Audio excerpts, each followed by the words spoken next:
और देखा जाए तो रमज़ान की बुनियादी ज़रूरत रोल एंड समोसा है और रोल समोसा की बुनियादी ज़रूरत हमारी ये मांदा पट्टी, जो कि आज मैं आपको बनाना ज़रूर सिखाऊँगी with detail tips and tricks के साथ। और इंशाल्लाह मैं उम्मीद करती हूँ आप लोगों को भी समझ आ जाए और आप लोग इसको उसी तरह ही बना पाएँ जिस तरह मैंने आपको बनाना सिखाया। रेसिपी स्टार्ट करने के लिए हमें कोई बहुत ज़्यादा चीज़ें नहीं चाहिए, इसमें हमें बस बेसिक 2 चीज़ें चाहिए जो कि मैदा है और नमक है। और हमने इसको बस सिंपली उसी तरह ही पानी से गूँध लेना है जैसे आम तौर पे नॉर्मली हम अपने घरों में डेली आटा गूँधते हैं। इसमें लाइक कोई रॉकेट साइंस नहीं है, मतलब कुछ भी ऐसा नहीं है जिसमें आपको कुछ समझने की ज़रूरत पड़े। लेकिन उन लोगों के लिए जो लोग पहली बार आटा गूँध रहे हैं, जो अभी बिगिनर्स हैं, उन लोगों के लिए एक टिप है कि आप लोग पानी एकदम से ना डाल दीजिएगा। आप लोग मतलब ग्रेजुअली स्लोली पानी ऐड करते रहें और आटा गूँधते रहें। आटा हमने तब तक गूँधना है जब तक हमारा प्रॉपर एक डो फॉर्म ना हो जाए और उसमें जो है एक मतलब अच्छी सी एक लचक ना आ जाए। तो आप जैसे देख सकते हैं कि एक अच्छा-सा आपने आटा गूँधना है, तो उसके लिए आपको बहुत ज़्यादा पेशेंस की ज़रूरत होती है। तो ये एक टाइम में बिल्कुल अपनी शेप पकड़ लेगा, फॉर्म में आ जाएगा, सो यू डोंट वरी। देखिए, अब जैसे ये फॉर्म में आ चुका है, आपका जो है ये डो बिल्कुल ना ही सॉफ्ट होना चाहिए और ना ही बहुत हार्ड होना चाहिए। एक मीडियम फॉर्म होना चाहिए ताकि हमारी जो ये पट्टियाँ हैं, ये बहुत अच्छे से आगे बन सकें। सो ये इसका एक टिप है, तो आपने इस टिप को बहुत ही ध्यान में रख लेना है। और अब आप ये देख सकते हैं बिल्कुल रेडी है। जब आपका ये आटा आपके हाथ से बिल्कुल मतलब छूट जाए, रिलीज़ हो जाए और बर्तन में भी बिल्कुल चिपका नहीं हुआ, तो इट्स मीन कि आपका डो जो है बिल्कुल रेडी है। अब आपने मतलब ये आपको मैं दिखा रही हूँ कि ना ही ये बहुत सॉफ्ट है, ना ही बहुत हार्ड है। तो आपने इस चीज़ को चेक कर लेना है और उसके बाद जो है हमने इस डो को जो बिल्कुल ही 15 टू 20 मिनट्स के लिए अच्छा से एक रेस्ट दे देना है। रेस्ट देने के बाद जो है आपके पास कोई बहुत ही एक लंबा-चौड़ा सा प्रोसीजर होगा, वो मैं आपको शो करूँगी। लेकिन उसमें ट्रस्ट मी, आपको एक बार ये बनाना आ जाए तो आपको बिल्कुल भी लंबा-चौड़ा नहीं लगेगा, बल्कि आपको बहुत मज़ा आएगा। आपको लगेगा कि आप खुद में एक बहुत बड़े चैंपियन हो गए हैं मांडा पट्टी बनाने में। मतलब आप एक बार बनाना सीख लेंगे ना, फिर आप कभी मार्केट से नहीं लेंगे। तो ये है कि हमारी डो को मतलब रेस्ट मिल चुका है और हमने इसको एक लोफ शेप में जो है इसको मतलब रेडी कर लिया, तैयार कर लिया है, ताकि हम इसके जो है इक्वल बॉल्स निकाल सकें। दैट्स व्हाई हमने इसको लोफ शेप में लेकर आए हैं। और इसकी थिकनेस बिल्कुल इक्वल होनी चाहिए, ये नहीं कि कहीं से बहुत मोटा, कहीं से बहुत पतला, ऐसा नहीं। हर जगह से आपने इसको इक्वल रखना है और बराबरी का बिल्कुल तकाज़ा रखना है आपने। और यहाँ पे अब आपको मैं दिखा रही हूँ सेक्शंस। अच्छा, जो पहली बार लोग काम कर रहे हैं, मैं उनके लिए ये चीज़ मैं आपको दिखा रही हूँ, वो ऐसे रख-रख के भी सेम साइज़ेस निकाल सकते हैं। वैसे बहुत ही चाइल्डिश तरीका है, लेकिन मैंने कहा मैं आप लोगों को दिखा दूँ, शायद किसी के काम आ जाए। और इसी तरह आपने जो है इक्वल-इक्वल सेक्शंस निकाल लेने हैं डो में से और इसमें से ऑलमोस्ट 10 निकलेंगे।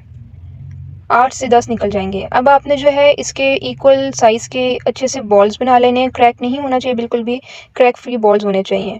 और बॉल्स बनाने के बाद आपने जो है इनको मतलब बेलना है, रोलिंग पिन से आपने इनको रोल करना है और अच्छे से मतलब रोल करना है। रोल अभी आपने बहुत पूरे तरीके से नहीं करना, जस्ट मतलब अभी छोटी-सी रोटी को हमने थोड़ा-सा मतलब फ्लैटन करना है, पूरे तरीके से फ्लैटन नहीं करना, वो मैं आपको आगे वाले स्टेप में बताऊँगी कि करना क्या है। बस आपने इसको इतना ही रोल करना है जितना आपको स्क्रीन में दिख रहा है। उसके बाद हमने अगला एक स्टेप करना है। अगला स्टेप आपको मैं शो करती हूँ, तब तक आपको मैं ये बताती चलूँ कि हमने जब आटा को इकट्ठा करना है, लाइक डो बॉल्स को सॉरी, आटा नहीं कहना चाहिए मुझे, रोटियों को इकट्ठा करना है, तो 5 रोटी एट अ टाइम हमने इकट्ठी करनी है। अभी आपको शायद मेरी बात की समझ नहीं आ रही होगी, लेकिन अभी आपको अगला स्टेप जब दिखेगा तो आपको बिल्कुल समझ आ जाएगी मैं आपको बताना क्या चाह रही हूँ। आपने इसी तरह सेम प्रोसीजर के साथ कंटिन्यू करना है। 5 रोटियाँ आपने बेल लेनी है एट अ टाइम, 5 से ज़्यादा आपने नहीं करना। और इसी तरह से हमने एक स्टेप को कंटिन्यू करते रहना है। अब करना क्या है, हमने पहली रोटी लेनी है और उसके ऊपर हमने ऑयल से अच्छे से ब्रश कर देना है। कंजूसी नहीं करनी, अच्छे से ब्रश कर देना है। और उसके बाद जो है हमने इसके ऊपर जो है मैदा डस्ट कर देना है, स्प्रिंकल कर देना है और उसके बाद हमने फिर सेकंड रोटी रखनी है। सेकंड रोटी रखने के बाद हमने फिर से ऑयल ब्रश करना है, फिर मैदा डस्ट करना है, फिर हमने तीसरी रोटी रखनी है। ठीक है? अच्छा, यहाँ पे मेरे से एक मिस्टेक हुई थी, जो मैंने कहा था मैं आपको लाज़मी दिखा दूँगी। मैंने मैदा में रोल नहीं किया था ये डो को, तो डो चिपक गई थी। तो प्लीज़ आप लोग ये मिस्टेक मत रिपीट कीजिएगा जो मुझसे हुई थी। सो अब ये वही स्टेप है, हमने इसमें ऑयल डाल देना है, उसके बाद हमने इसके ऊपर मैदा स्प्रिंकल कर देना है। इसी तरह हमने तीसरी रोटी रखनी है, फिर चौथी, फिर पाँचवीं। पाँचवीं पे आपने बिल्कुल स्टॉप कर जाना है। आपने 5-5 का जो है ना स्टैक करना है, मतलब 5-5 का आपने रोटी का एक पूरा मतलब बनाना है, क्या कहते हैं, एक पूरा लाइक पीस बनाना है। और मेरे पीछे की आवाज़ों को प्लीज़ काइंडली अवॉइड कीजिए, क्योंकि मैं एक नॉर्मल माहौल में रह के वॉइस ओवर कर रही होती हूँ, मैं समझ नहीं आती मैं कहाँ जाके करूँ।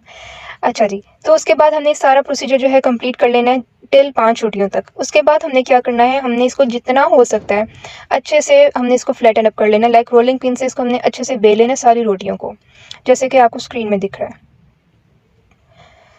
जब ये अच्छे से बिल्कुल एक बड़ी सी रोटी बन जाएगी, ठीक है, और उसके बाद हमने इसको कुक करना है। कुक करने का भी एक प्रॉपर तरीक़ेकार है, वो इस तरह से है कि वो मैं आपको नेक्स्ट स्टेप में बताती हूँ। वो ये है कि आपने पूरे तरीके से अच्छे से जो है ना अपने पैन को हीट कर लेना है। कोशिश कीजिएगा नॉन स्टिक पैन ही लीजिएगा ताकि आपका काम बिल्कुल ईज़ी हो जाए, काम आसान हो जाए। और आपने 30 टू 40 सेकंड्स जो है ना ईच साइड को कुक कर लेना है। आपने रोटी को लाइक फुल डन बिल्कुल भी नहीं करना, आपने बस बिल्कुल कच्ची-पक्की रोटी रखनी है, इतनी कि मतलब थोड़ी-सी पक जाए। जैसे कि आपकी स्क्रीन में दिख रही है, बस थोड़ी बहुत पकानी है। लाइक 50% आपने इसको कुक करना है और 50% इसको आपने अनकुक रखना है, कच्चा रखना है। फुली कुक किया तो ये आपकी जो लेयर्स हैं वो ना ही अलग होंगी, जो ये हमारी पट्टियाँ निकलेंगी, उल्टा ये टूट जाएँगी, क्रैक हो जाएँगी। तो आपने इस चीज़ का बहुत अच्छे से ख़्याल रखना है, ये एक बड़ा टिप है। यहाँ पे अगर आपने इस चीज़ का ख़्याल रख लिया ना तो आपकी पट्टियाँ बिल्कुल ज़बरदस्त, बिंदास और अच्छी निकल आएँगी। इसी तरह ये हमने इसको कुक कर लेना है, मतलब दोनों साइड से बस हाफ़ डन करना है। कुक नहीं करना, हाफ़ डन करना है, या हाफ़ कुक कह लें, आधा लाइक पकाना है, पूरा नहीं पकाना है। अपनी बातों को मैं इसलिए रिपीट कर रही होती ताकि कहीं पे भी कोई बात रह ना जाए या कोई पॉइंट मिस ना हो जाए, ताकि आप लोग इस रेसिपी को अच्छे से समझ भी लें, देख भी लें, ताकि जब आप इसको बनाएँ तो आप लोगों की भी बिल्कुल परफेक्ट ऐसी मतलब बन के निकले पट्टियाँ। अब हमने इसको अच्छे से यहाँ पे अपना क्या कहते हैं वो सही एनर्जी शो करनी है और अच्छे से झटकना है, पटकना है। वो इसलिए क्योंकि ये जो लेयर्स है ना, ये हम जब ये स्टेप करेंगे ना तो इसकी वज़ह से सारी लेयर्स अलग होना लग जाएँगी। तो हमें बहुत आसानी होगी, हम ये लेयर्स को अच्छे से अलग कर लेंगे। ये आपको जैसे को स्क्रीन में दिख रही है। तो इसको अच्छे से लाइक 25 टू 30 टाइम्स ऐसे ही लाइक मतलब अच्छे से टैप करना है ताकि हमारी लेयर्स हमें अलग हुई हुई मिल जाएँ। फिर ऐसा क्या होगा कि लाइक लेयर्स जो है ना हमारी, जो हमने पट्टियाँ निकालनी वो हमारे लिए बहुत आसान हो जाएँगी निकालना। ये टिप आपको मेरे नहीं ख्याल में कोई और वीडियो में या पूरे यूट्यूब में मिलेगा। ये टिप मैंने खुद ही जनरेट किया था, खुद का ईजाद किर्दा टिप है, तो जो मैं आप लोगों से शेयर कर रही हूँ। अब आप देख सकते हैं इस स्टेप की वजह से जो है ना, ये देखिए कितनी आसानी से पहली मतलब हमारी जो ये रोटी है या पट्टी है, जो भी व्हाटएवर आप जो भी कह सकते हैं, कितनी ईज़िली निकल आई है। इसी तरह ही हमने यहाँ पे सब्र और तहम्मुल और पेशेंस का बहुत मुज़ाहिरा करना है, क्योंकि एक टाइम ऐसे भी बीच में आता है जब आपकी रोटी मतलब थोड़ी-सी क्रिटिकल स्टेज में आ जाती है या पट्टी, तो उसको निकालना ज़रा मुश्किल हो जाता है, तो वहाँ पे आपने बहुत आहिस्ता से निकालना होता है। लेकिन ये है कि अगर आप इसको 1 से 2 बार बनाएँगे ना, तो ये आपके हाथ में ऐसे चढ़ जाएगी जैसे आप बचपन से जो है ना, ये रोल समोसा पट्टी बनाते आ रहे हैं। तो ये देखिए, आप देख सकते हैं बहुत पतली और बहुत पतली बनी। जब फ्राई होगी ना उतने ये खस्ता और क्रिस्पी लगेगा आपको, मतलब बाहर की पट्टियों से बेहतर अपने घर की पट्टियाँ लगेंगी। इसी तरह मैंने आपको जैसे कि कहा कि सब्र और तहम्मुल का मुज़ाहिरा करना है और आपने इसी तरह लेयर्स को अलग करते जाना है, और ये सारा काम आप कोशिश करें गरम-गरम में ही हो जाए, जब ये आपकी पट्टियाँ गरम होंगी, क्योंकि इसमें ईज़ी हो जाता है। जब ठंडी होती है ना तो ये फिर टूटने लग जाती हैं। इसी तरह दूसरी, तीसरी, चौथी, पाँचवीं ये सारी आपने जो है पट्टियाँ अलग कर लेनी है। ये देखें, ये वाला स्टेप भी मैंने आपको ज़रूर शो किया था।